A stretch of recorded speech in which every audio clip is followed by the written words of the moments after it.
আপনারা যেমন এই যে যেইভাবে আমাদের প্রশ্ন করতেছেন আগে কিন্তু এরকমভাবে প্রশ্ন করতে পারতেন না, মানে এই সুযোগটা কিন্তু আপনারা পাচ্ছেন। যে কোনো প্রশ্নের আমরা উত্তর দিতেছি, আপনারা যা লেখেন আমরা বলতেছি।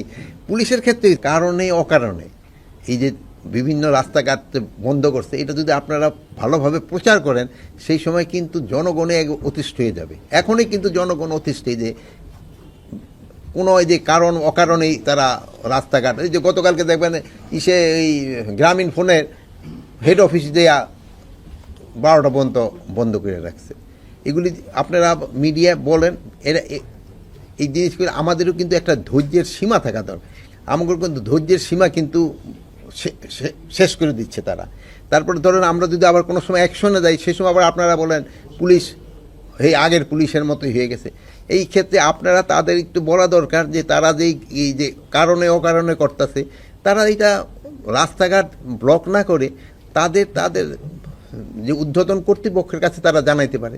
যেমন ছাত্রদের ক্ষেত্রে তারা তাদের ঊর্ধ্বতন কর্তৃপক্ষ জানাইতে পারে। তারপরে যদি তারা কোনো করতে চায়, তাদের স্কুলের মাঠ আছে, কলেজের মাঠ আছে, ওখানে তারা বলতে পারে। বাট জনগণের দুর্ভোগ সৃষ্টি করে যেন না করে এটা করবেন। কিন্তু সবারই কিন্তু একটা ধৈর্য আছে, মানে এক সময় কিন্তু সবাই ধৈর্যের বাঁধও কিন্তু ভেঙে যায়। জনগণের কিন্তু ধৈর্যের বাঁধ ভেঙে যাবে। এই সময় দেখবেন যে জনগণের কিন্তু তাদের ক্ষেত্রে অন্য রকমের ব্যবস্থা নেওয়ার চেষ্টা করে। আন্তর্জাতিক ট্রাইব্যুনাল যাদের ধরেন গ্রেপ্তারের পরোয়ানা জারি করছে, আমরা কিন্তু তাদের ধরছি। তারা কিন্তু অনেকে মেইন তারা তো আপনারা জানেন সে তো বাংলাদেশেই নাই।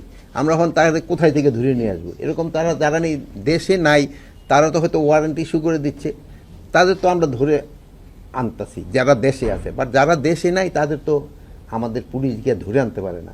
এটা ক্ষেত্রে আমরা চেষ্টা করতেছি, যেহেতু পার্শ্ববর্তী দেশের সাথে আমাদের একটা ট্রিটি আছে, ওইভাবে তাদের আনা যায় কিনা। ফোনে আমরা কতটুকু অর্জন করতে পারিছি এটা জনগণ বলতে পারবে, আমরা তো বলতে পারবো। কিন্তু আপনারা হয়তো সাংবাদিকরা আরও ভালো বলতে পারবেন আমরা কি পরিস্থিতিতে দায়িত্ব নিছি, ওই থেকে এখন পরিস্থিতি কীরকম। জনগণের আশা তো আমরা আস্তে আস্তে পূরণ করতেছি। জাল অথবা ওই যে আমরা জেলেরে ধরি, কিন্তু যেই জায়গায় জাল বানাচ্ছে, যেই ফ্যাক্টরি, ওখানে কিন্তু আমাদের আগে ব্যবস্থা নেওয়া দরকার। তবে কিন্তু আমাদের এই জিনিসটা হবে না।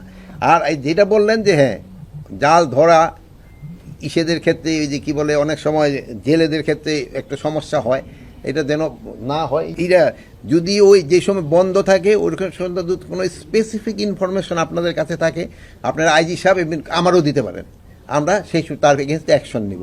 এখন মানে ইন জেনারেল এটা দিয়ে গেলে কিন্তু পারা যাবে না। আপনারা স্পেসিফিক থাকলে আমাদের নাম্বার আছে, আর আপনারা সাংবাদিকরা যে কোনো ঢুকতেও পারেন, আপনারা আমাদের কাছে দিয়ে, যদি আমরা ব্যবস্থা না নেই সেই সময় আমাদের বলে। যদি এরকম কেউ করে তাহলে কোন অবস্থায় আমরা ছাড় দেব না। নিজস্ব যেইগুলি ধরেন আমাদের এই নৌ পুলিশের তার কাছে যে সময় রিপোর্টগুলি আসে, সে অবশ্যই অ্যাকশন নিচ্ছে। এরকম যে দুই একটা যে ঘটনা ঘটতেছে না তা না, এবং হচ্ছে, এবং এইগুলির ক্ষেত্রে অ্যাকশন নেই। যদি কোনোটা অ্যাকশন না নেয় আপনারা আমাদের বলেন, আইজি সাহেবরে বলেন বা আমারে বলেন, আমরা অ্যাকশন নিব। আমরা মাঠ পর্যায়ে তাদের আইজি সাহেবের নির্দেশনা কিন্তু একবারে অ্যাবসলিউটলি ক্লিয়ার। এখানে আইজি সাহেবের নির্দেশনার ভিতরে কোনো সমস্যা নেই। এবং আপনারা জানবেন যে আগের এই গত 15 বছরের পুলিশের যে আচরণ, ওই আচরণ তো আবার আপনারা চাচ্ছেন না।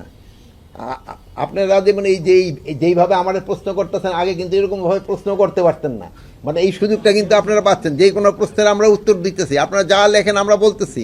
পুলিশের ক্ষেত্রে এখন কি তাদের যেই জন্য ট্রেনিং, এখন তারা যেন আরও মানবিক হয়, এই জন্য কিন্তু এই আইজি সাহেব তাদের ট্রেনিং প্রোগ্রামও কিন্তু চেঞ্জ করতেছে। এগুলি কিন্তু করা হচ্ছে, কিন্তু হয় কি এগুলি করতে তো সময় লাগে। মানে আজকে বললেন কালকে তো হয়ে যাবে না। আর এরকম যে ধরেন উত্তরায় থানা, এরকম দুই একটা তো ঘটনা ঘটবে, যে ঘটবে না তা না। বাট এটার ক্ষেত্রে আপনারা দেখতে হবে আমরা এদের ক্ষেত্রে অ্যাকশন নিচ্ছি কিনা। যদি আমরা অ্যাকশন না নেই শিশু মানুষদের বলতে পারেন, আমরা তো অ্যাকশন নিচ্ছি, এবং আইজি সাহেব তো পুরো অ্যাকশন নিচ্ছি।